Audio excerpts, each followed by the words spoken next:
Hello மக்களே, இன்னைக்கு நம்ம ஆஃபீஸ் ஒர்க்கை முடிச்சுட்டு தொக்கு பிரியாணி டேஸ்ட் பார்க்கத்தான் நம்ம ஏபிசி பிரியாணி வந்திருந்தோம். வந்ததுமே நம்ம கேட்லாக்ல நிறைய வெரைட்டிஸ் பார்த்தோம். நம்ம வந்ததே தொக்கு பிரியாணி சாப்பிட தானே, அதனால 2 தொக்கு சொன்னோம். நார்மல் தொக்கு ஒன்று, பாம்பே தொக்கு ஒன்று நம்ம சொன்னோம். கடையுமே அட்மாஸ்பியர் சூப்பராக இருந்துச்சு. அதுக்கப்புறம் பிரியாணி வந்துருச்சு. பார்த்ததுமே சூப்பராக இருந்துச்சு. ஒரு ரைத்தா ஒரு ஸ்வீட்டும் கொடுத்துட்டாங்க. கையில் வாங்கினதும் சந்தோஷத்துக்கு அளவே இல்லைங்க. ஆனால் ரெண்டுமே 2 டிஃப்ரெண்ட்டாக இருந்துச்சு. பார்க்குறதுக்கு சூப்பராக இருந்துச்சு. சரி நம்ம சாப்பிட்டு பார்த்துருவோன்னு சொல்லிட்டு உடனடியாக ஸ்டார்ட் பண்ணிட்டோம். அதில் 2லேயுமே 2 லெக் பீஸ் இருந்துச்சு. தனித்தனியாக சூப்பராக இருந்துச்சு.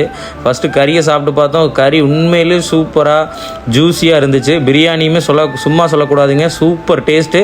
சாப்பிட்டு பார்த்தோம், உண்மையிலே நல்லா இருந்துச்சு. நீங்களும் கண்டிப்பாக சாப்பிடணும் அப்படின்னா நம்ம ஏபிசியில் போய் பிரியாணி டேஸ்ட் பாருங்கள். இங்கே நிறையா வெரைட்டி ஆஃப் பிரியாணி வச்சுருக்காங்க. தந்தூரி, நிறைய வெரைட்டி ஆஃப் பிரியாணிஸ் இருக்குது. நீங்களும் ஜஸ்ட்டு டேஸ்ட் பார்க்கணும், போய் சாப்பிடணும்னு நினச்சிங்கன்னா கண்டிப்பாக போங்க. ஃபேமிலியோடு உட்காந்து சாப்பிட்லாம். இடமே நல்லா ஸ்பேசியஸாக சோஃபா போட்டு நம்ம கிழக்கு வீதியில் சூப்பரான ஒரு ரெஸ்டாரண்ட்னே சொல்லலாம்.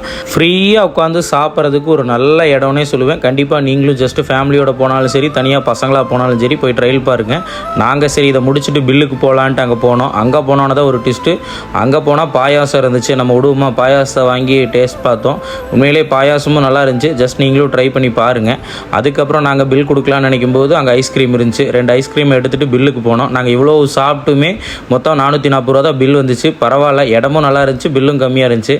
ஐஸ்கிரீம் வாங்கிட்டு அப்படியே வெளியே வந்து அப்படியே சாப்பிட்டு நின்றுட்டோம். ஒரு 5 நிமிஷம் நின்று ரிலாக்ஸ் பண்ணிவிட்டு நாங்கள் அங்கேருந்து கிளம்பிட்டோம். இனி நம்ம அடுத்த வீடியோவில் சந்திப்போம். தேங்க்யூ ஃபார் வாட்சிங் AMR Travel Vlogs. பாய் பாய்.